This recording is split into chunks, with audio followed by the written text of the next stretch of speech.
IELTS listening confusing words. When we listen audio from IELTS listening test, we often get some confusion. We often just messed up. আমরা অনেক সময় কিন্তু messed up হয়ে যাই, অনেক সময় কনফিউশনে পড়ে যাই কি বলেছে এখন। এই ধরনের কিছু ওয়ার্ড পেয়ার্স নিয়ে আজকে আলোচনা করব। যেমন ধরেন accept, ACCEPT, আরেকটা হচ্ছে EXCEPET, accept। দুইটাই কিন্তু প্রনাউন্সিয়েশন সেম, হোমোফোনস বলা হয় এটাকে accept, কিন্তু দুটার অর্থ এবং ব্যবহার সম্পূর্ণই আলাদা। তো এই জিনিসগুলো আমাদেরকে জানতে হবে। তো তার জন্য একটু কষ্ট করে ভিডিও শেষ পর্যন্ত থাকতে হবে। Before that, welcome to our channel IELTS Care, one of the best platform in Bangladesh for IELTS preparation or trying to make your IELTS journey easy. Learn IELTS with fun. That is our motto and following that. আপনি যদি 24/7 আমাদের সাথে connected থেকে IELTS preparation নিতে চান, please like our Facebook page and join our Facebook group. সেগুলো link video ডেসক্রিপশনে দেওয়া আছে। আর আপনি যদি IELTS মক টেস্ট দিয়ে নিজেকে যাচাই করতে চান, you can contact with us. আমাদের সাথে কন্ট্যাক্টের ডিটেইলস আপনি ভিডিও কমেন্টে পিন করা অবস্থায় পেয়ে যাবেন। তো চলুন, উইদাউট ওয়েস্টিং টাইম আপনাদেরকে যে কম্পিউটার স্ক্রিনে এবং কনফিউজিং ওয়ার্ডস গুলোর সাথে আপনাদেরকে পরিচয় করিয়ে নিয়ে আসি।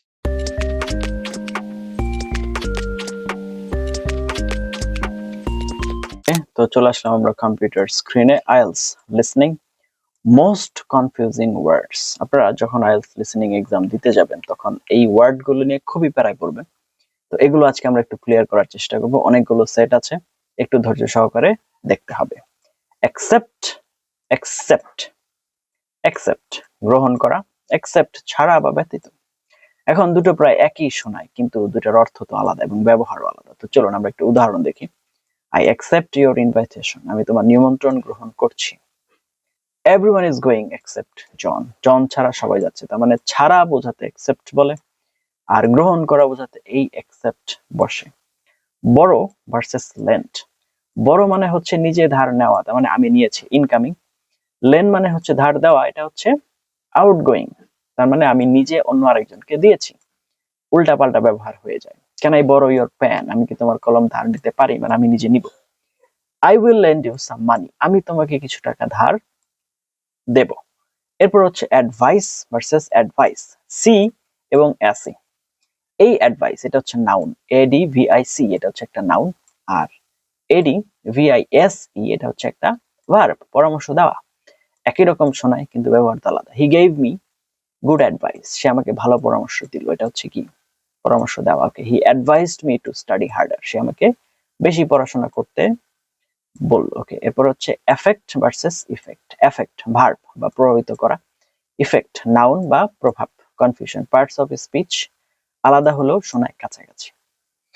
The weather can affect your mood, আবহাওয়া তোমার মেজাজকে প্রভাবিত করতে পারে। এরপর হচ্ছে the new law had a positive effect, নতুন আইনের ইতিবাচক প্রভাব পড়েছে। এরপর হচ্ছে স্টেশনারি, আর একটা হচ্ছে স্টেশনারি। দেখুন দুইটাই স্টেশনারি, তবে একটা NARY আর একটা হচ্ছে NERY। স্টেশনারি স্থির বা না নড়া, স্টেশনারি কাগজ কলম লেখার জিনিস। কনফিউশন, একেবারেই হোমোফোন, শোনায় একই। এরপর হচ্ছে the car was stationary at the traffic light, গাড়িটি ট্রাফিক সিগন্যালে স্থির ছিল। I bought some stationery from the shop, আমি দোকান থেকে কিছু কাগজ কলম কিনলাম। এই ক্ষেত্রে NERY মানে হচ্ছে কাগজ কলম যা আছে এগুলোকে বোঝার, এই স্টেশনারি মানে স্থির, এক জায়গায় দাঁড়িয়ে আছে। এরপর আসতেছে হচ্ছে আপনার লস আর লুজ। দেখুন, লুজ হারানো বা হারিয়ে ফেলা, আর লুজ মানে হচ্ছে ঢিলা, দুটো একই জিনিস। কিন্তু LOSE হারানো বা হারিয়ে ফেলা, এটা হচ্ছে একটা ভার্ব, আর এই লুজ মানে ঢিলা, তো তার মানে তো আলাদা বিষয় বোঝাচ্ছে, right? Don't lose your keys, তোমার চাবি হারিও না। This pants are too loose for me, এই প্যান্টটা আমার জন্য অনেক ঢিলা। এরপর আসতেছে ডেজার্ট, শুধুমাত্র একটা এস এর পার্থক্য, এখানে একটা এস, এখানে দুইটা এস। ডেজার্ট মরুভূমি, আর এই ডেজার্ট মানে হচ্ছে মিষ্টান্ন বা খাবারের শেষে মিষ্টি। তো কনফিউশন কি? স্ট্রেস ভিন্ন, শোনার সময় সহজে মিস হয়ে যায়। The Sahara is the largest desert in the world, Sahara বিশ্বের সবচেয়ে বড় মরুভূমি। এরপর হচ্ছে we had ice cream for dessert, আমরা মিষ্টান্ন হিসেবে আইসক্রিম খেয়েছি। এরপর হচ্ছে নাম্বার 8, কি বলতেছে? প্রিন্সিপাল ভার্সেস প্রিন্সিপাল, PAL আর একটা হচ্ছে PLE। প্রিন্সিপাল প্রধান বা হেড টিচার, আর প্রিন্সিপাল হচ্ছে নীতি বা মূল নীতি। প্রনাউন্সিয়েশন একই রকম হয়। এরপর হচ্ছে কি?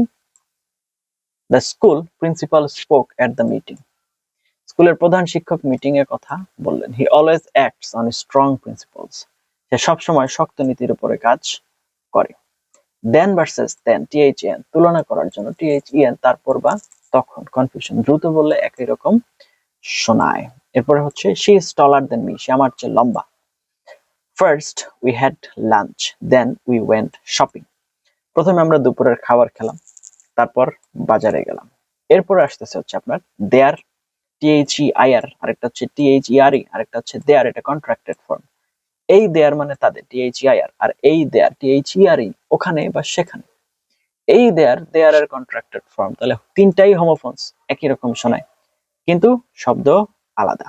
যেমন দিস ইজ দেয়ার হাউস, এটি তাদের বাড়ি। He is sitting over there, সে ওখানে বসে আছে। They are going to the park, তারা পার্কে যাচ্ছে। তো এখন আমরা হচ্ছে এই কিছু দেখলাম, তাহলে এখন হচ্ছে কি করতে হবে, আমাদের প্র্যাকটিস করতে হবে। তো আরো এই 10টা সেটের পর থেকে আমরা আবার দেখি। দেখেন নাম্বার 11, কমপ্লিমেন্ট ভার্সেস কমপ্লিমেন্ট। এখানে PLI আর একটা হচ্ছে PLE, এই হচ্ছে পার্থক্য। এই কমপ্লিমেন্ট মানে হচ্ছে সম্পূরক, যে একে অপরের সাথে আপনার মানে একজনকে আরেকজনের দরকার বা দুজন মেলে ভালো ম্যাচ করে। আর এই কমপ্লিমেন্ট মানে হচ্ছে প্রশংসা। The scarf complements her dress, তার মানে ড্রেসের সাথে কমপ্লিমেন্টস ম্যাচ করে। He gave me a nice compliment, তাহলে এটা হচ্ছে সে আমাকে প্রশংসা করলো। ওকে, এরপর হচ্ছে site, CIT versus SIT versus SIGHT, তিনটারই উচ্চারণ সাইট। তাহলে সাইট হচ্ছে উদ্ধৃত করা, সাইট হচ্ছে স্থান, এবং এই সাইট হচ্ছে দৃশ্য। সে cited a famous author. The site of the new school is ready. The mountain view is a beautiful sight. তাহলে এখানে আমরা তিনটার আলাদা আলাদা দৃশ্য দেখতে পাচ্ছি। এখানে এই সাইটেড মানে উদ্ধৃত করেছে ফেমাস অথর থেকে, এই সাইট মানে হচ্ছে স্থান, এবং এই ভিউ মানে এই সাইট মানে হচ্ছে একটা ভিউ বা দৃশ্য। ওকে, ওয়েদার, WEATHER, আরেকটা হচ্ছে WHETHER, উচ্চারণ একই, কিন্তু এই ওয়েদার মানে হচ্ছে আবহাওয়া, আর এই ওয়েদার হচ্ছে কিনা। The weather is nice today. I don't know whether he will come. এরপর হচ্ছে quiet versus quiet, QUIET, আর একটা হচ্ছে QUIT।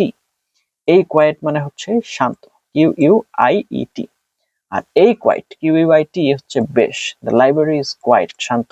She is quite well, সে প্রায় মোটামুটি ভালোই লম্বা। ওকে, who is or whose, whose, who has, whose, car, who's coming with us, আমাদের সাথে কে আসছে।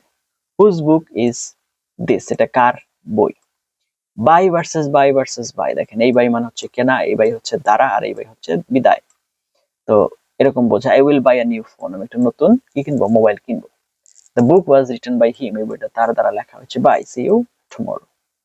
ওকে, এরপর হচ্ছে সাইট, SIGHT ভার্সেস সাইট, দৃশ্য, সাইট হচ্ছে স্থান। The Eiffel tower is a famous site. They visited the construction site. এরপরে হচ্ছে ফর্মালি ভার্সেস ফর্মারলি। ফর্মালি হচ্ছে আনুষ্ঠানিকভাবে, আর ফর্মালি হচ্ছে পূর্বে। He was formally dressed. The city was formerly known as Calcutta. Okay, এরপর হচ্ছে অলরেডি ভার্সেস অলরেডি। অলরেডি ইতিমধ্যে, আর already সবাই প্রস্তুত। I have already finished my work, আমি এর মধ্যে কাজ শেষ করে ফেলেছি। We are all ready to leave, আমরা সবাই প্রস্তুত যাওয়ার জন্য। অল টুগেদার আর অল টুগেদার, অল টুগেদার সম্পূর্ণভাবে, অল টুগেদার সবাই একসাথে। It was altogether a bad idea, they sang all together. এরপরে হচ্ছে পাস্ট ভার্সেস পাস্ট। পাস্ট অতিক্রম করেছে, পাস্ট হচ্ছে অতীত বা পাশ দিয়ে। She past the exam. I walked past the house. Personal versus personal, এটা হচ্ছে পার্সোনাল ব্যক্তিগত, পার্সোনাল হচ্ছে কর্মী বা staff. This is my personal opinion, the company has trend new personal. এরপর হচ্ছে অল্টার ভার্সেস অল্টার, TER, এটা হচ্ছে পরিবর্তন করার, অল্টার হচ্ছে মঞ্চ বা বেদি, ধর্মীয়। তাহলে they had to alter their plans, তাদের প্ল্যান পরিবর্তন করতে হয়েছিল। the priest stood at the altar, তার মানে যে পূজারি আছে সে মঞ্চে দাঁড়িয়েছে আর কি, এটাকে বোঝানো হচ্ছে altar দ্বারা। duel versus duel, DUAL দ্বৈত, আর DUEL এটা হচ্ছে দ্বন্দ্বযুদ্ধ। he has dual citizenship, আরেকটা হচ্ছে তার দ্বৈত নাগরিকত্ব আছে। the knights fought a duel, তার মানে তারা হচ্ছে যোদ্ধারা কি করছে, দ্বন্দ্বযুদ্ধ করছে আর কি। এরপর হচ্ছে কোর্স, COURSE, আরেকটা হচ্ছে COARSE।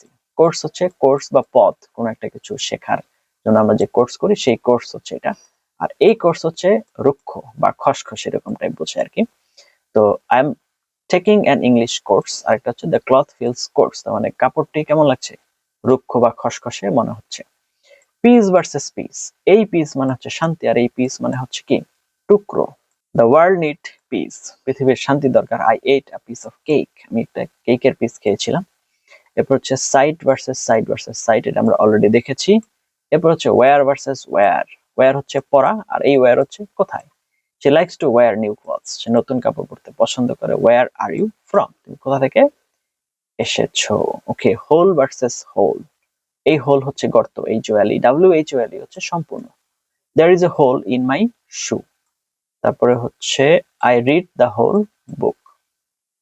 ওকে, রাইট ভার্সেস রাইট সঠিক বা ডান দিক, রাইট হচ্ছে লেখা, you are right, please write your name. এই তো মোটামুটি হচ্ছে আমরা 30টা সেট আজকে আমরা দেখলাম।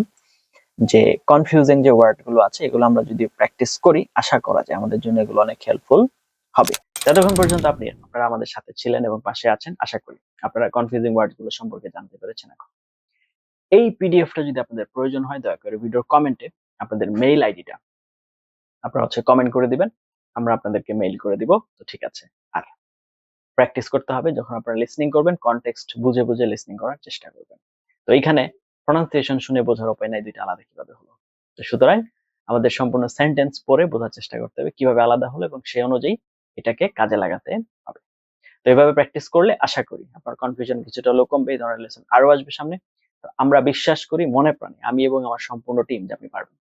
আপনি একজন প্রবাসী, আপনি একজন স্টুডেন্ট, আপনি অনেক দিনের স্টাডি গ্যাপ, আপনি একজন বিজনেসম্যান, আপনি একজন জব হোল্ডার, আপনি যেই হন না কেন, যে সিচুয়েশনে থাকেন না কেন, আইএলটিএসটা দরকার করতে হবে, সেক্ষেত্রে আপনি পারবেন। আপনি যত দুর্বলই হন না কেন, আপনার সম্ভব, আপনাকে পারতেই হবে। উই বিলিভ ইন ইউ, আপনার উপরে আমাদের সেই আস্থা আছে এবং আপনাকে পারতে হবে। আমরা জানি আপনি পারবেন। জাস্ট বিলিভ অন ইয়োরসেলফ, নিজের উপরে ভরসা রাখেন, সঠিক গাইডলাইন ফলো করেন, সঠিক পদ্ধতি ফলো করেন, ইনশাল্লাহ we will meet on your victory. Thank you for watching until now. Let's meet you some other video. Till then, have a nice time. Assalamu alaikum wa rahmatullahi wa barakatuh.